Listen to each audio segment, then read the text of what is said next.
Could Ronaldinho have prevented the Great Depression? To tackle this question, we need to dive into three key areas. First, why Ronaldinho, and specifically prime peak Ronaldinho, was an absolute anomaly. Second, the nosedive that was the Great Depression. And finally, how this one man could have swerved history away from this catastrophe.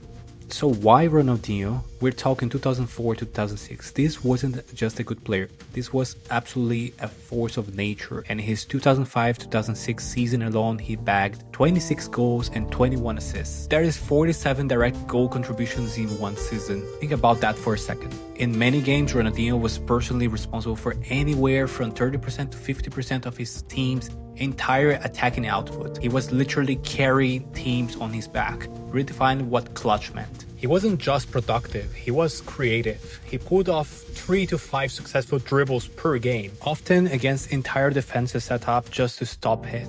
He was literally the most fouled player in Europe back then, because the only way to stop him was to hack him down. He consistently carved out chances from nothing, even when facing the most organized or suffocating defenses. And it wasn't just about the stats, it was about when he delivered. This guy lived for the big moments. Remember his iconic goal against Chelsea? Or that time he got standing ovation from Real Madrid crowd at Bernabeu? The rival fans were applauding him. That doesn't happen usually. He didn't just perform under pressure, he thrived on it. The bigger the game, the more impossible situation, the brighter Ronaldinho shine.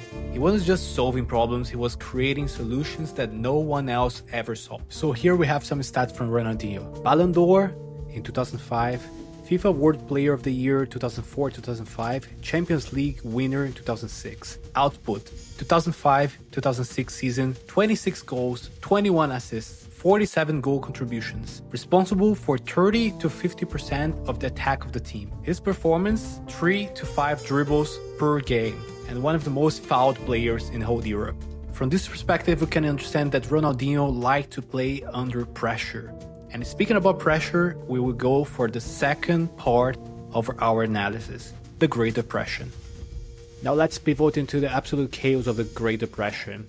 This was a full-blown economic nuclear winter. Black Tuesday, October 29, 1929. Around 14 billion vaporized in a single day, followed by another 30 billion by the end of the week. The stock market by 1932 had shed nearly 90% of its value. Think about that. Almost everything was gone. The US economy itself shrank by a staggering 30%. Industrial production down 45% to 50%. It was just a big cliff. And an entire banking system cratered with over 9,000 banks collapsing, taking millions of people's life savings with them. Trust just evaporated from the market, credit froze, globally trade slumped by 60%, dragging everyone down, especially Germany. And for the working class people, this represented 25% of unemployment in that year. We're talking around 12 to 15 million people with no work and consequently no hope. But we're gonna get to our third point. How does Ronaldinho fit into this whole mess? It might sound absurd, but the parallels are chilling. When the stock market lost nearly 90% of its value, you didn't just need stability, you needed creation. Ronaldinho in his prime, he was just about pure, immaculate creation. Even when his team itself was pretty broken. The US economy shrank by 30%. Ronaldinho at his peak often single-handedly carried over 40% of his team's offensive production. That's more than the percent of the entire US economy lost.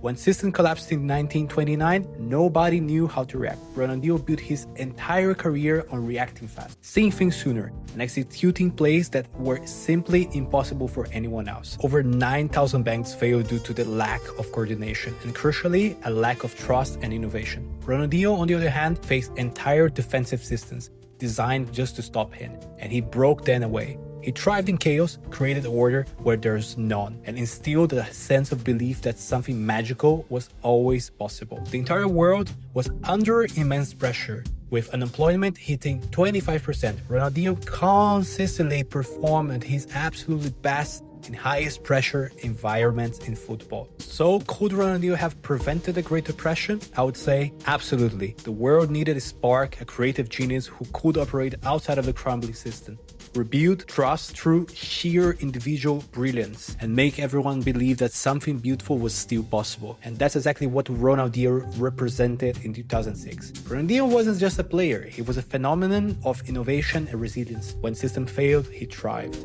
When hope was lost, he conjured miracles. The financial markets in 1929 and the subsequent years spiraled because of a lack of confidence, lack of bold, unconventional solutions, and profound inability to adapt. Ronaldinho was the embodiment of the three factors. He would have faced down the depression like an unbreakable defensive line, and he would have, without doubt, dribbled right through it.